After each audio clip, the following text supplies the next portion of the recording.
Justin Fry needing to kick it into gear on the recruiting trail? I think it was good for Ohio State that there were 3 talented Ohio guys in 2023, and now you've got to branch out nationally. And we'll see. Clearly, you've got until December to get some guys, but they need numbers and they need talent because there's been a downgrade. With Paris Johnson, I mean, you lose 2 guys early, that's going to be an issue. But the recruiting before Justin Fry got here had diminished, and it's there's just some highs and some lows, and right now you're dealing with the lows because the highs have gone off to the NFL.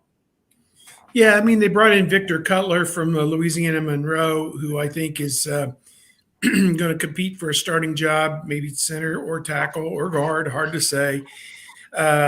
To Fry's credit, I mean, they have gone outside the state of Ohio this year in 2024, and they've got a player, Ian Moore, 6'5", 295-pound offensive lineman from New Palestine, Indiana. He is the number 74 player overall in the country, the number 3 interior offensive lineman.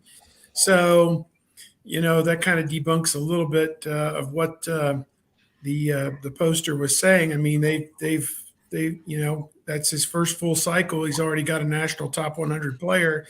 Get a couple more, or, one more and a top 200. I think that's a pretty good haul every year. So, they've got the material there. Donovan Jackson was highly recruited, and he's going to be a star for this team, I think, at guard. And Tegra Tashbola, I think, is a guy who's raw, but could give them a look at tackle as well this year. So they're going to be all right. I'm not going to get wrapped around the axle about the offensive line. I mean, if they go to Notre Dame and struggle, then, I say, okay, they got some issues they got to work through. But, I'd like it a lot better had Luke Whippler stayed. That center position is so important. And I hope, Luke is starting to get some run as maybe a 2nd or 3rd round draft pick. So we'll see. I think CBS had him number 100 overall, which would put him mid-late 3rd, I think. So, we'll see how that all shakes out and what he shows at the combine this week. But that position and left tackle, I mean, those are the 2 positions that have got to be keeping Justin Fry and Brian Hartline and Ryan Day awake at night, even here in February, going into March, just a little bit until they nail those down. Well, you got, Washington, D.C. offensive lineman Jordan Seaton listed as the number 1 interior offensive lineman by the composite. Ohio State is seen as a favorite for him. So, and he's a 2024 guy. So, Steve said, Justin Fry is making some moves, and I think the longer he's at Ohio State and the more he talks to players, obviously, the better they'll be for it.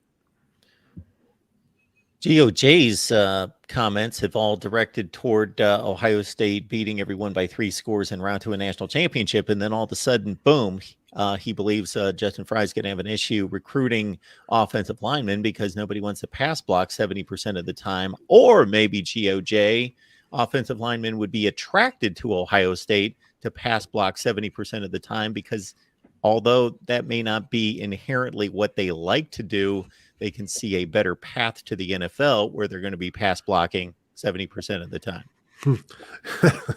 Yeah, it's kind of short-sighted to say that. I think you watch those NFL playoff games, that if you can't throw the ball down the field and have the time to throw the ball down the field, then you're not going to do anything. So, yeah. Well, I will say Ohio State ran the ball more than they threw it last year. They run it more than they throw it just about every year. Because I'm just looking, last year they threw it 410 times and ran it like 460 times.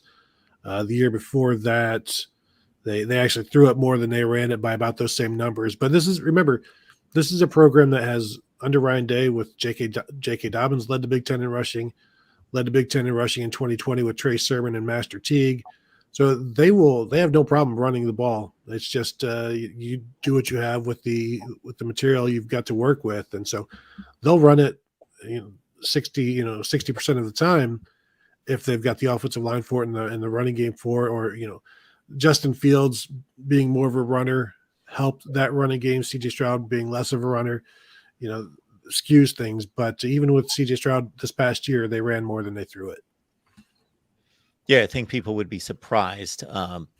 It's the explosiveness, it's the efficiency, but if you look at the sheer number of runs versus passes, teams like Tennessee and Ohio State that had prolific offenses last season and are viewed as passing teams actually passed it in the 40 to 50 range in terms of number of pass attempts, meaning 40th to 50th in the country in pass attempts. And as Peace Clan mentions, the RPO stuff gets in there. The offensive line is still blocking run, so on those RPOs that ended up being passes. So if they want to run block, they can still do it on some pass plays.